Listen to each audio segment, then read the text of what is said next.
you could say that we've had tariffs going in the United States for about 3 months now. Imports into the United States have been tariffed at one rate or another above 10% since Liberation Day, April 2nd.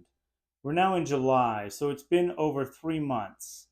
And if you look at the official inflation, the inflation data that we have, inflation's about 2.4% in May, which is the last month we have data for.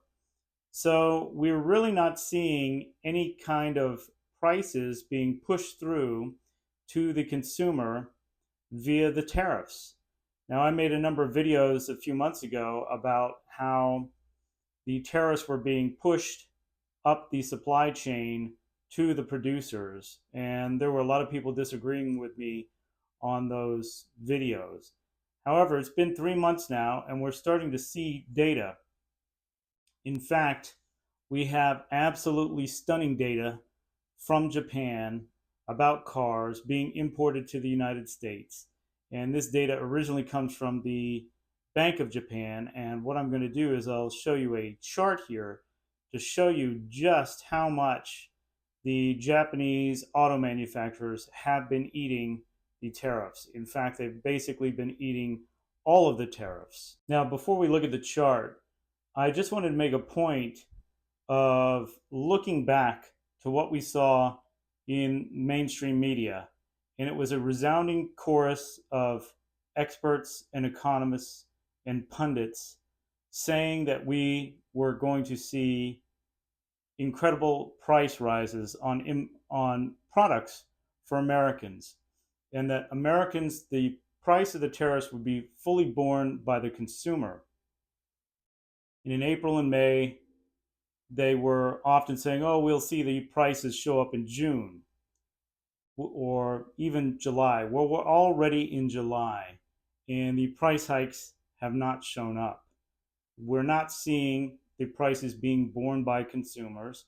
Now we've had a inflation rate of, as I mentioned earlier, 2.4% in the most recent month. Now that's due to government spending. That's due to the government spending money into the economy, increasing the amount of dollars in the economy. And it has nothing to do with tariffs on imports. The tariffs on imports have been a minimum of 10%. We're not seeing that anywhere. And then when it comes to other sections, other parts of the economy, other products and goods, with steel, we're seeing a 50% tariff. With aluminum, we're seeing a 50% tariff. And with automobiles and car parts, 25% tariff. We are not seeing 25% price rises anywhere. Just not happening. Not seeing it. And just to show you why or what's happening here, this chart captures it beautifully.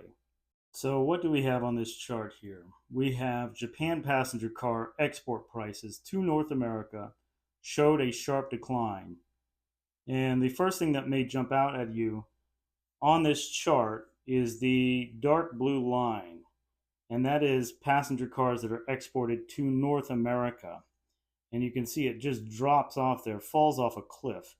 Now, before we go into that, the gray line, it's much lighter, it's much fainter. That is passenger car export price. That's the total. And then we have other destinations as the red line. So these are the car export prices from Japan to the world, divided up between three lines here. One showing the prices, the total export prices, which are down, and you can see to other destinations, it's really pretty level. It's kind of in line with where the prices were.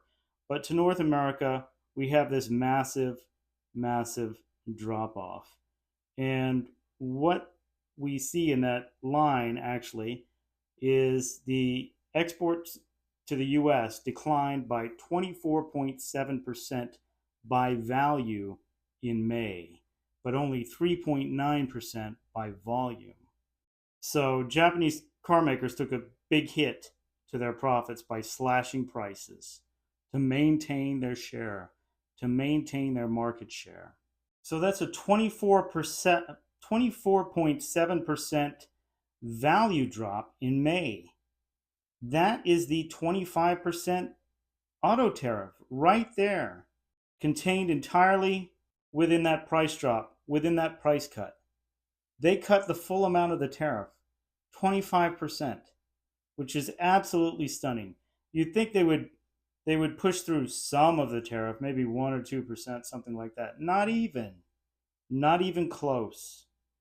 So here we see in the data that the Japanese auto manufacturers wanted to maintain share. They ate the tariffs. Now, the thing is, the Japanese auto industry is in very bad shape, and they're going to have to do something very different. Now, one of the things they are planning on doing is moving their production, moving a lot more production to the United States, which that is the entire purpose of these tariffs to begin with, is to move the US car is to move Japanese car production to the United States. By having car production in the United States, that gives American workers a chance to work at higher productivity jobs. Working in a car factory is much higher productivity than delivering Uber Eats or something like that. So, and that's what makes a country wealthy is the level of productivity. Higher productivity, higher wealth overall. And that is the stunning data summed up in a single chart. So I'm sure there's a lot more data like this. We're just not seeing it yet because we are not seeing the price increases for the tariffs show up in the economy. Yet we've collected $88 billion in tariffs since April 2nd, I believe, and since the beginning of the year, something like $121 billion in tariffs. So that money has been collected. It's already been paid, but it's not showing up in consumer data.